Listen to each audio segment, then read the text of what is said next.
Welcome back, everyone, for another deep dive with us. This time, we are exploring some fascinating territory. Oh, yeah. The world of family dynamics Yes. and personal growth. And we're doing this by peering into, well, a training session for family therapists. That's right. It's kind of like getting a sneak peek behind the curtain. Absolutely. To see how therapists connect the dots between our childhood experiences and our adult behaviors. Totally. And the session kicks off with a concept called emotional function. Okay. Now, I know that sounds a little clinical. Yeah. But stick with us. It does. It's actually pretty fascinating. Yeah, it really is. So essentially what the therapist is saying is that families are like emotional training grounds. Yeah. They shape how children learn to express and to manage their emotions. Yeah. And she argues that this emotional function is often overlooked, but it is absolutely crucial for personal growth. Totally agree. And for healthy relationships. To illustrate this point, she uses a really relatable example. So imagine you're at the store. Okay. Yeah. And you see a mother scolding her child, warning them not to touch anything. Okay. And she says, look, you're making the cashier angry. Oh, yeah. On the surface, it seems like typical parental discipline. Right. Yeah. But the therapist points out something really insightful. Okay. She says that the mother's anxiety is actually driving her reaction. Yeah. So it's not really about the child's behavior. Right. It's about her own fear of judgment. Yeah. Right. Yeah. And the child, of course, picks up on this unspoken tension. Totally. And later, the child ends up clinging to the counter. Almost as if to highlight how the mother's emotional state directly impacted the child's behavior. Yeah, absolutely. It's like the child is mirroring the mother's anxiety, even though she never explicitly said, I'm anxious. That's right. It makes you wonder, how often do our own anxieties shape our interactions with others? Right. Especially children. Yes, all the time, I'd say. Yeah. It's a powerful reminder to be mindful of our own emotional states and how they might be influencing those around us. Absolutely. Yeah. The therapist then goes on to explain how these early childhood experiences, particularly the relationship with one's mother, can cast a long shadow on our adult relationships. Totally. She stresses the importance of unconditional love in building a child's sense of security and self-worth. Right. But she doesn't just talk about it in the abstract. She actually brings in this fascinating analogy from the fairy tale Puss in Boots. Okay. So remember how the youngest son who inherits the cat ends up being the most successful? He does, yeah. So she uses this story to highlight how birth order can actually influence personality traits and even risk-taking behavior. Yeah. The youngest child receives more attention and freedom, allowing them to develop a sense of adventure and confidence. Yeah. It made me think about my own siblings Yeah. and how our birth order might have shaped our personalities. You know, I'm the oldest, so I definitely relate to that sense of responsibility. Yeah. But it also got me thinking about the potential downsides, right? Like the pressure to be the responsible one. And how that can play out in relationships. Right. Absolutely. So the therapist also points out that if children don't receive adequate emotional support in childhood, they may seek it out in their romantic relationships, sometimes leading to unhealthy dependencies. Right. And to illustrate this point, she shared this really heart-wrenching story about a woman who was forced by her mother to give away a cherished lipstick to a friend when she was a child. Oh, wow. Decades later, wow, that woman still carried the emotional scar of that event. Yeah. Isn't that amazing? It's powerful stuff. It really highlights how deeply those early childhood experiences can affect us, even if we think we've moved on. I think it makes me think about how we often try to recreate those early dynamics in our adult relationships, like hoping for a different outcome this time. Like unconsciously trying to heal those old wounds by seeking out partners who resemble our parents in some way. Exactly. And then she introduces this concept of separation individuation, which is kind of a mouthful. It is. So could you break that down for us? Sure. So it's essentially the process of a child developing a sense of self that's separate from their parents. Okay. You know, think of it as gradually drawing a line between me and mom and dad. Got it. It's a natural part of development, but it can be messy and challenging. especially if those early relationships weren't so secure. Exactly. And she mentioned that people who haven't fully separated might rush into early marriages as a way to escape their family dynamics rather than out of genuine love. It's like they're trying to create a sense of independence, but they're still tethered to those old patterns. Yeah, it's a form of pseudo-individuation that rarely leads to healthy long-term relationships. That makes a lot of sense. Yeah.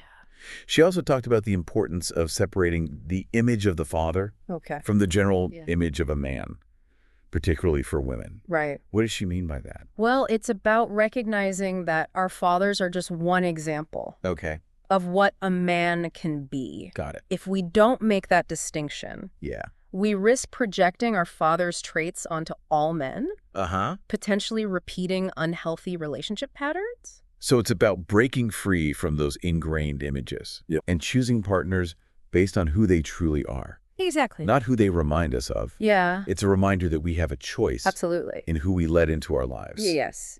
Which brings us to another key point. Understanding our own emotional patterns. The therapist actually says emotional function is extremely important, and in patients, you need to at least stimulate interest in it so that they do not ignore what's inside them, because otherwise it'll be very difficult for us to move on. Right. So she's basically saying we need to be aware of and process our emotions to truly grow. Yeah. Right. It's like those emotions are signposts pointing us towards areas where we need to do some inner work. Exactly. And this leads us to a really fascinating exercise that she uses with her students. And I'm guessing with her patients as well. Right. It's called the life values exercise. Okay. And it's designed to uncover hidden values and projections that we might not even be aware of. It's deceptively simple. But it can be incredibly revealing. It can be. So tell me more. What's the first step? So the first step is you write down your top 10 life values. You know, the things that are truly important to you that guide your decisions and actions. Get it. Things like honesty or creativity, family or whatever resonates most deeply for you. It's like defining your own personal compass. Exactly. So now here's where it gets interesting. The next step is to write down what you perceive to be your partner's top 10 life values. Okay. So it's not about what they've actually told us or their values, but what we think they are. That's it. That's the key. Got it.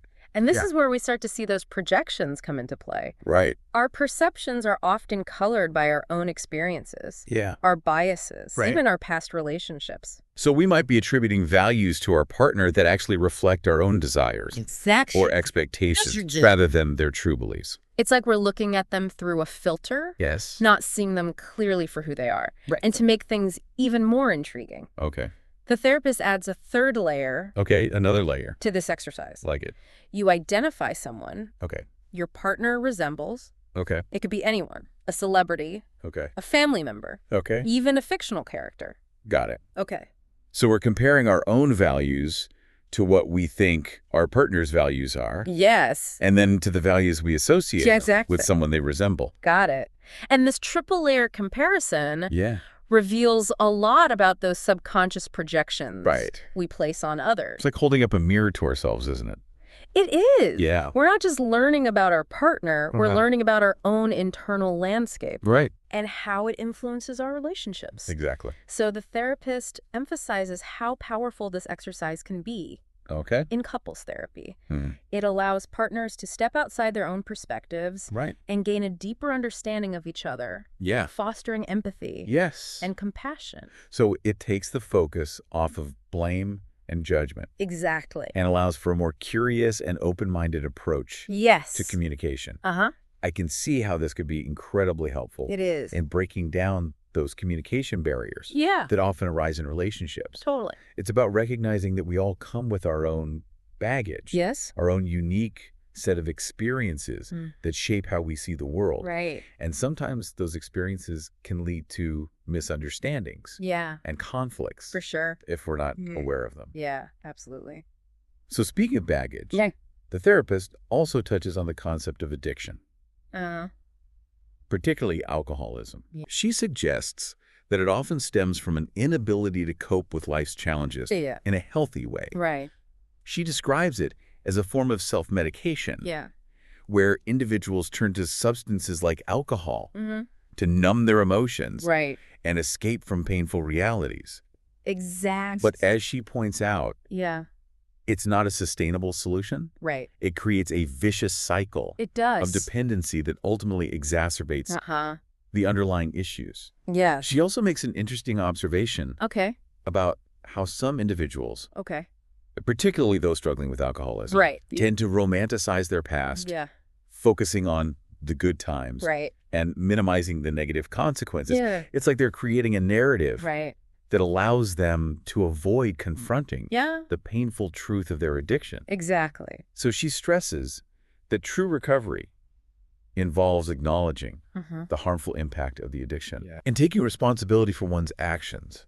Yeah. It's about facing those inner demons and choosing a different path. Yeah. One that leads to healing and growth. Absolutely. So speaking of choosing a different path, Okay. the therapist then shifts back to the importance of emotional function, specifically how it relates to setting boundaries. Oh, interesting. So how did she connect those two concepts? Well, she argued that we can only recognize when our boundaries are being violated if we are in tune with our emotions.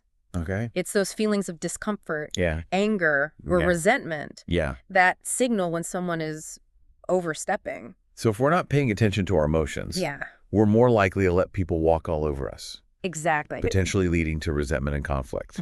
Right. And she emphasizes that setting boundaries isn't just about saying no. Right. It's about taking action to protect our physical, emotional, and mental well-being. Yeah. It's about valuing ourselves enough to say, this is not okay with me. Right. And then following through Yeah. with actions that reinforce those boundaries. Yes. She also stresses that boundary setting is a skill that needs to be learned and practiced. Yeah.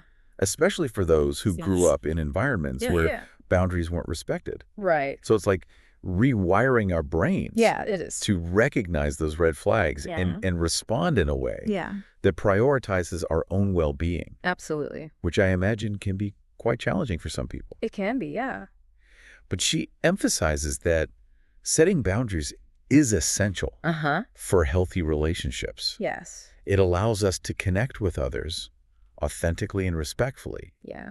Without sacrificing our own needs. Right. It creates a space where everyone feels safe and valued. And she talked about how our first physical boundaries are formed in the womb. Yeah. That's right. It's fascinating to think about how that experience of having a separate, defined space lays the foundation for our emotional and mental boundaries as we grow and develop. Totally. So it's like our first experience of me versus not me. Yes. And as we mature, those boundaries expand to encompass our thoughts, feelings, and personal space. Right. And she highlights the critical role of the mother in shaping a child's sense of boundaries. Yeah.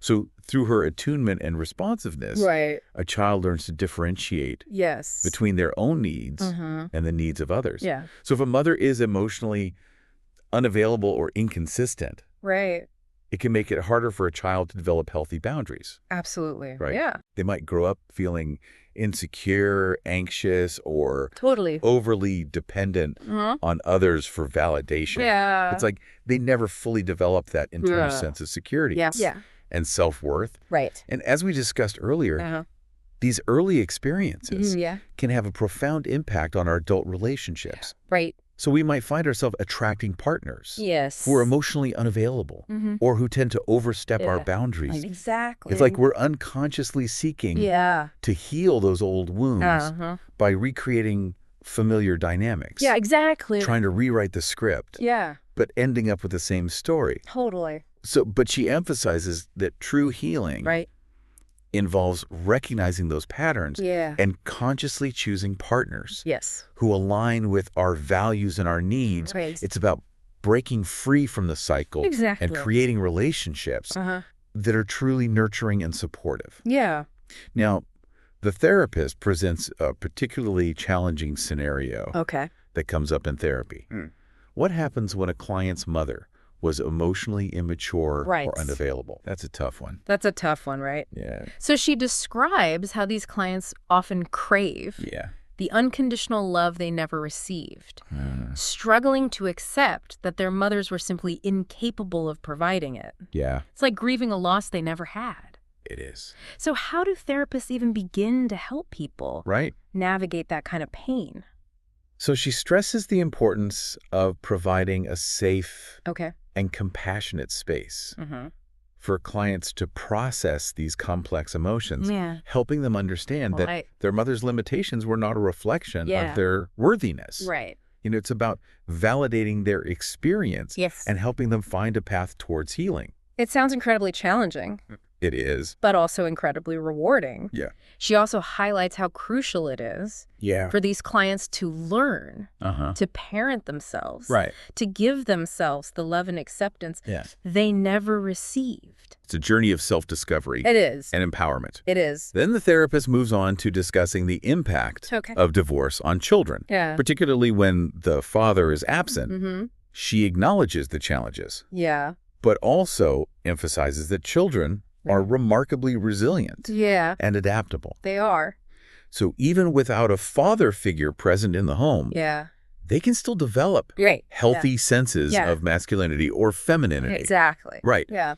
So she explains that children have a natural inclination to seek out role models and identify with those who share their gender. Right.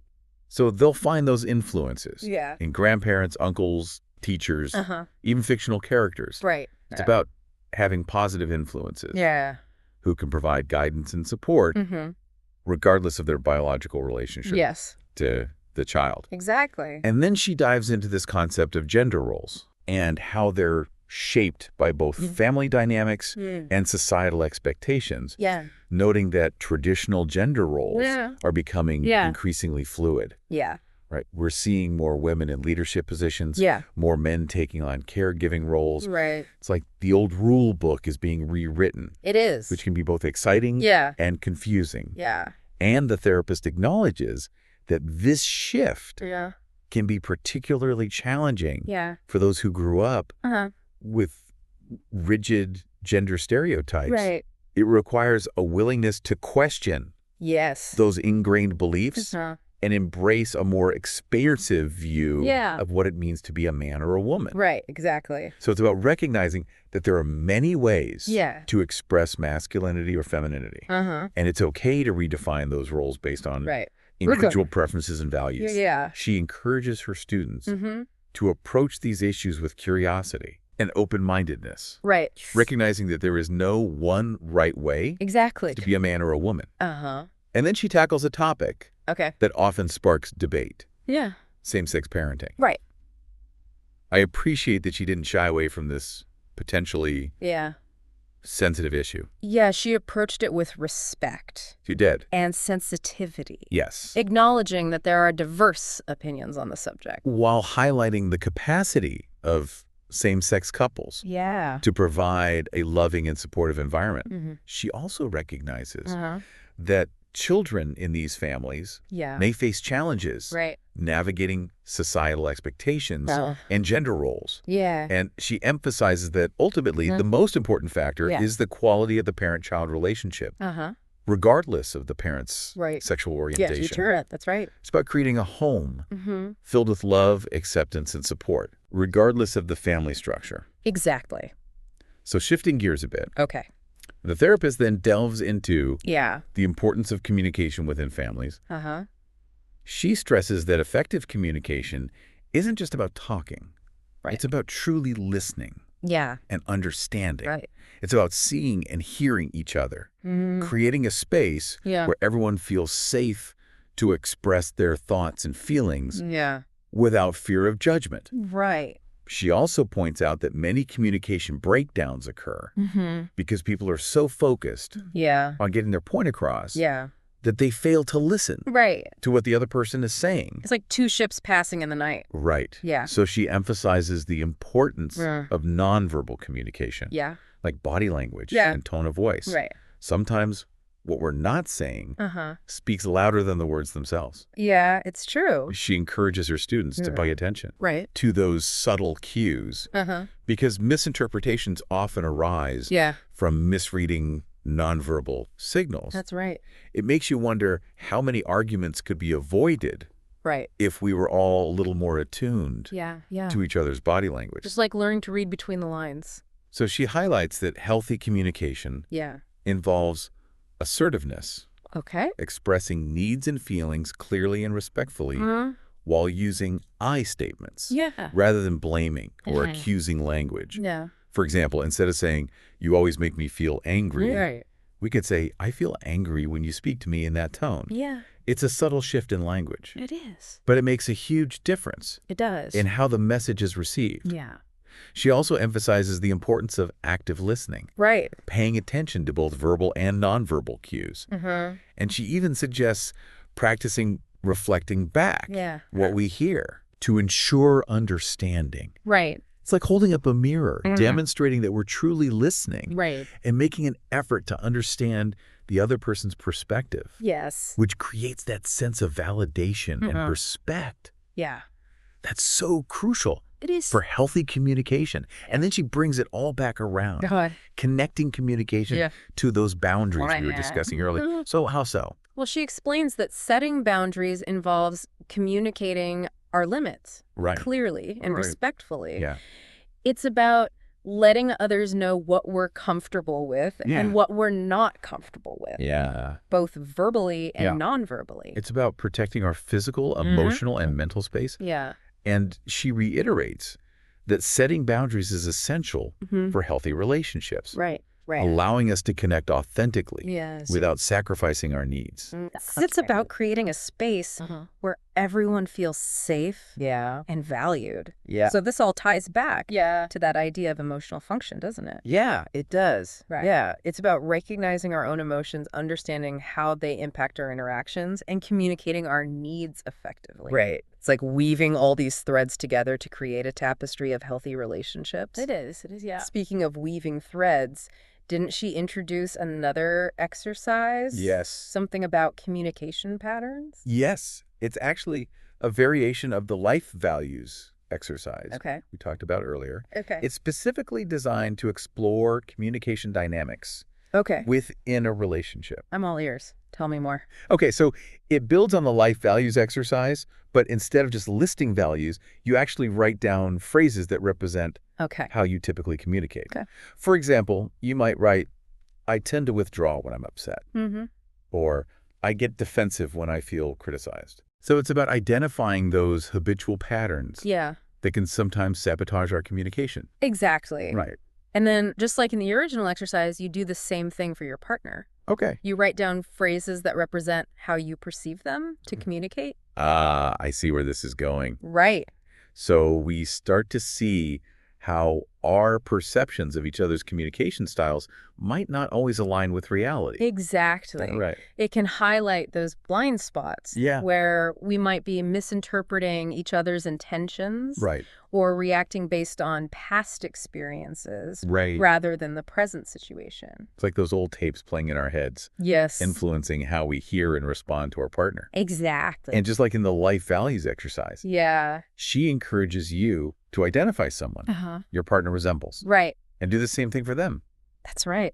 Write down phrases that represent how you perceive that person. Exactly. To communicate. So we're essentially creating a communication map. Yeah. That shows not only our own patterns, but also how our perceptions of our partner might be influenced by other relationships. Right. Or even societal stereotypes. Exactly. It's a powerful way to uncover those subconscious biases that can lead to miscommunication and conflict. It seems like this entire training session boils down to one central theme. Yes. The importance of self-awareness.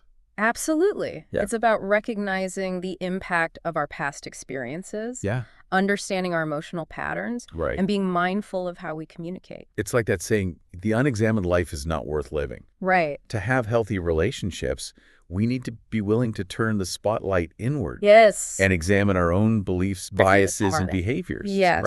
And that's where therapy can be such a valuable tool. It provides a safe and supportive space to do that inner work, to unpack those old wounds, and to develop healthier ways of relating to ourselves and others. So as we wrap up this deep dive into the world of family dynamics and personal growth, what's the one key takeaway you hope our listeners walk away with? I think it's the understanding that while our past experiences shape us, they don't define us. We have the power to rewrite our stories, to break free from those old patterns, and to create relationships that are truly fulfilling. It's a message of hope and empowerment. It is. And for our listeners out there who are feeling inspired to explore these themes further, what advice would you give them?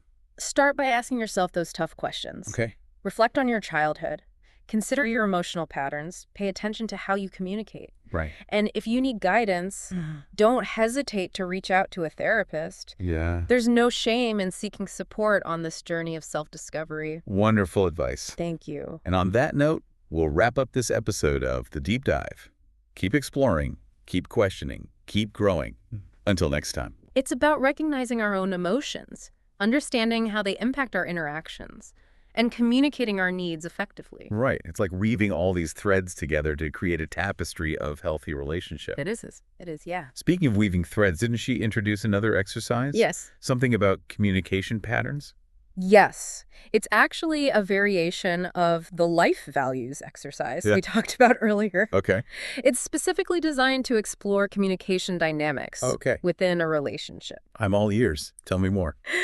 So it builds on the life values exercise, but instead of just listing values, you actually write down phrases that represent how you typically communicate. For example, you might write, I tend to withdraw when I'm upset, or I get defensive when I feel criticized. So it's about identifying those habitual patterns that can sometimes sabotage our communication. Exactly. And then, just like in the original exercise, you do the same thing for your partner. You write down phrases that represent how you perceive them to communicate.